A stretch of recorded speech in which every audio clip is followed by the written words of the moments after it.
You're going to need a rooting hormone. You need some perlite. You need some coco coir or peat moss, some zip ties. You're going to need a bag. And you're going to need a sharp knife or a blade. I used the brick coco coir, and all I did was just pour some hot water on it and make sure that it expands properly and evenly. When you take a handful of it and you squeeze,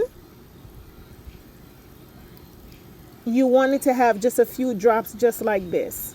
You don't want it to be too wet because you don't want to apply it and leave it and then it starts rotting. You want to add in about maybe 20% perlite, but I'm going to add enough to keep it real fluffy. I'm going to mix it in, and I'm just going to make sure that my mixture is super fluffy.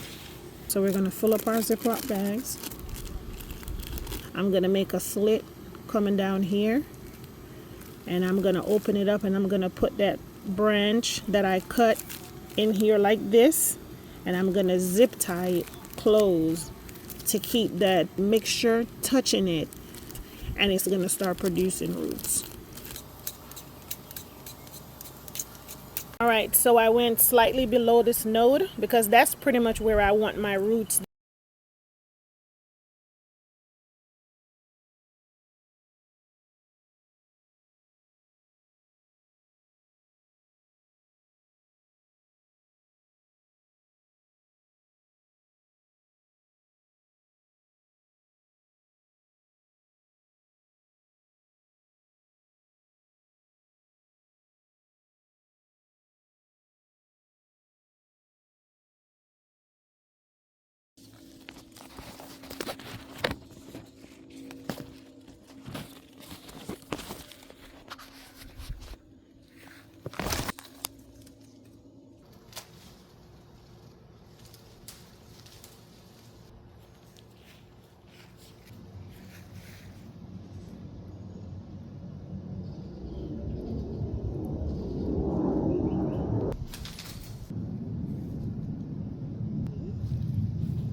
While they're getting a good drink, I'm getting the pots prepared. I have potting mix in here. I'm going to put in a little bit of all-purpose fertilizer and a little bit of worm castings in each of these containers, and that's it.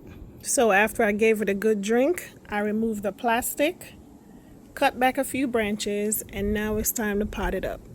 I've cut off a few of her branches because I want her to concentrate on getting bigger and stronger and developing more roots. This is how deep I'll put it, just to make sure that the root ball is completely covered.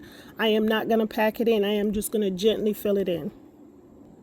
And this is our new Meyer Lemon tree. I give it a good drink. This is the second one. We're going to put her in a shady corner where she's not getting any sun at all. And we're going to watch her for the next 2 to 3 weeks and see how she does. All right, so it's been 2 weeks. As you can see, we have new growth and we also have blossoms. That's on the first one, and this is the second one.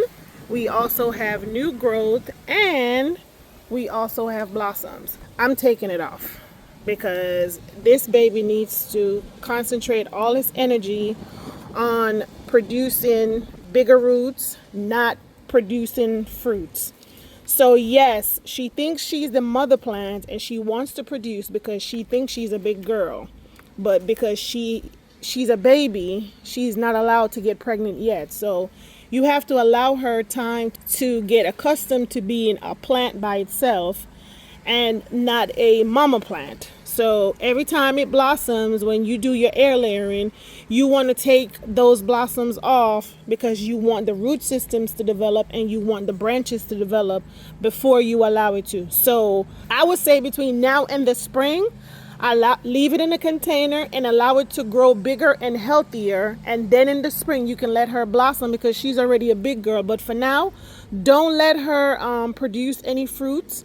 Just let her concentrate on being a big healthy plant, and that's it. So that's how I've successfully air layered my lemon tree. So if you If you want to do it, it's very simple. You just have to be patient.